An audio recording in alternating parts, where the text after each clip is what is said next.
What's up, guys? Welcome back to the channel. So I know the name has changed once again, and I'll talk about that later, but today we're going to do some work on the Type R PC. For those who don't know, this is my desktop build. I've been doing lots of stuff with this channel with it recently. I've got my new desk setup here. I don't remember if I've actually covered it on this channel. I know I did on my main channel. I've got the ROG laptop and my MacBook here as well. Pretty much the whole squadron of computers here. But today we're going to do some tinkering with the Type R PC once more. So we did the Ryzen 9 and the RTX 3060 Ti a while back. And now I've got this to add to the mix. So this is G-Skill's Trident Z Royal. This is 32 gigs of it, 3200 megahertz. CL16 latency, so it's not the fastest model they produce, but I wanted 3200 in particular, and I wanted it to have 32 gigs of RAM.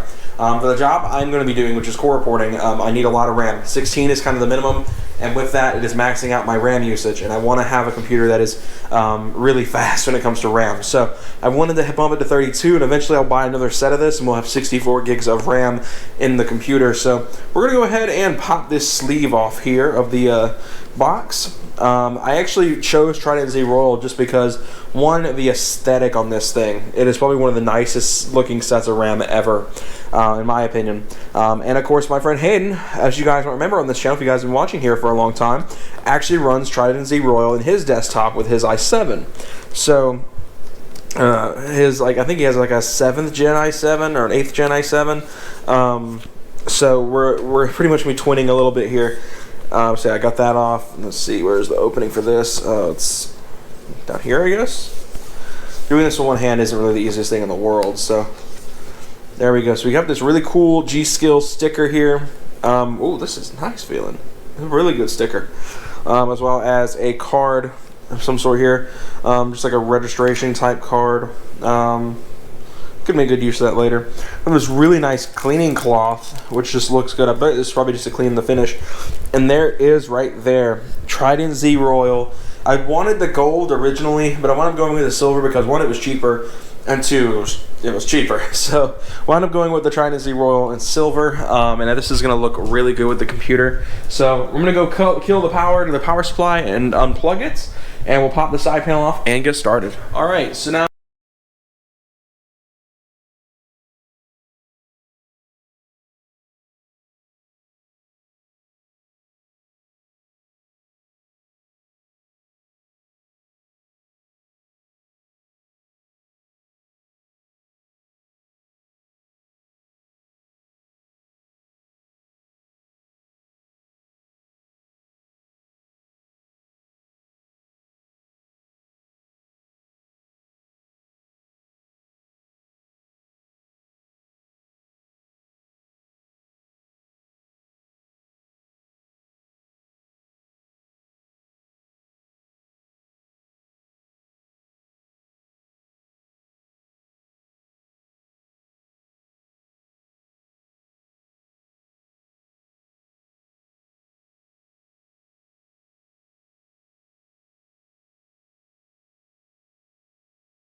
once I figure this out. Alright, so I completely reinstalled the RAM and kind of did it in reverse process. I installed the furthest right RAM first and then wound up going to the other slot second, and now it boots. So I don't know if there's like a literal like order you have to plug them in at.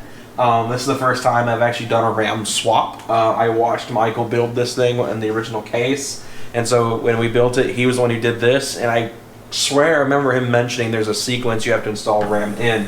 You can't just pop it in willy-nilly. Of course, I knew that they had to be in certain slots to run a dual channel, which is what it is now set. I turned the first profile for XMP on, which is going to allow it to run up to 3200 megahertz. So now we are fully 7. Gosh, it looks good. I'm a sucker for RGB. I came from the Mac world. A lot of people who watch this channel know I used to own a Mac Pro, and it was just this giant box of no light, no color, just silver. And so going from that to something that literally is like a dang Christmas tree over here does look really good. And I'm, you know, glad to see it's working properly now. Of course, now we're at my lock screen, so I'm going to quickly log in and we'll do like a quick little check. The BIOS showed 3200 megahertz and 32 gigs of storage on these things. So these should be now set up to be absurdly fast. Like I said earlier, I do intend on buying another set of this eventually and running a full 64 gig setup, which will make this thing literally as powerful as it can get. Outside of running a 3090 and outside of running a more aggressive power supply, as well as having a solid state, which is probably this thing's biggest, the biggest thorn in this thing's side now is running, just old school spinning drives. I did notice that the wallpaper engine, which is what I use for my wallpaper here, loaded up a lot faster. So I don't know if that's related to RAM. We're going to do a quick check on Task Manager to verify that the RAM is correct. I know it's not as accurate as the BIOS, and the BIOS already confirmed it, but I wanted to make sure. Yep, we're showing 32 gigs. So, yeah. Two slots used, 3200 megahertz speed.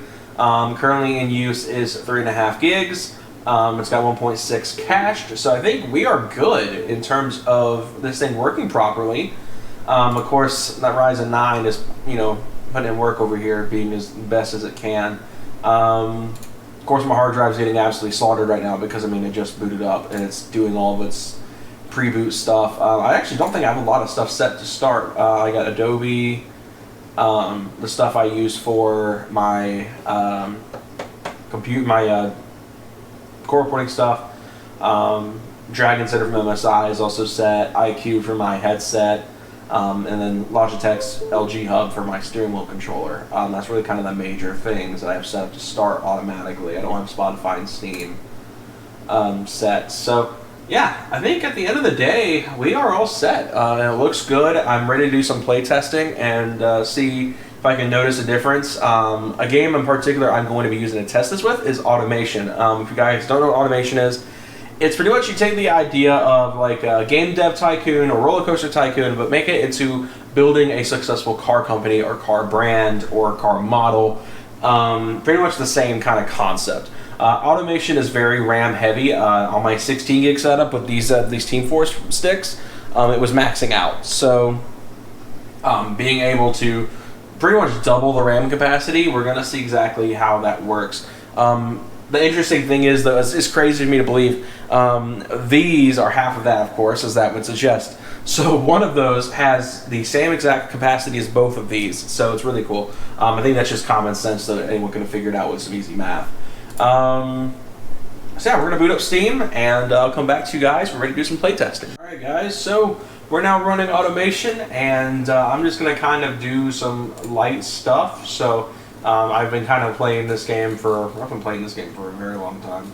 And just going to do some quick, just random tasks. Let's see, what do we want to do? We're gonna build an engine of some sort. Let's do that. I think that'll be fun. So let's see. We're gonna do a inline 6 family. I haven't done one in a while, so we're gonna do, that's kind of our main thing. We're gonna do a 3-2 as our maximum capacity here. There we go. sort of dual cam, 5 valves per cylinder, outside head. I don't know what the proper pronunciation of that is. We're going to do forged, heavy duty forged, and forged there as well. Bring the stroke down to make it a 3 liter, and bump the compression up as well as up the cam profile to sport. And then we are going to kind of just, you know, continue doing our thing. I have noticed that I'm now maxing the game out on my monitor, something I was probably not doing before. I'm ready to set the turbo up for performance, and then we're going to bump the intercooler up to 628, I think is a solid number to do right now. Do direct injection, performance manifold, all that good stuff. Red line of 7200. Bump the fuel mixture up. This turbo is a little big, so we're going to drop the size. We're going to do the fuel economy setup. I think that should be good. It's still a fairly okay sized turbo, so I think that should be good. We'll do bypass valves with exhaust, bump it up to a 3-inch setup. That gives us 294 horsepower off the bat here. Yeah, this game is running really well right now. That frame rate, 145. We're going to go with a 80s classic valve cover gasket or valve cover for this.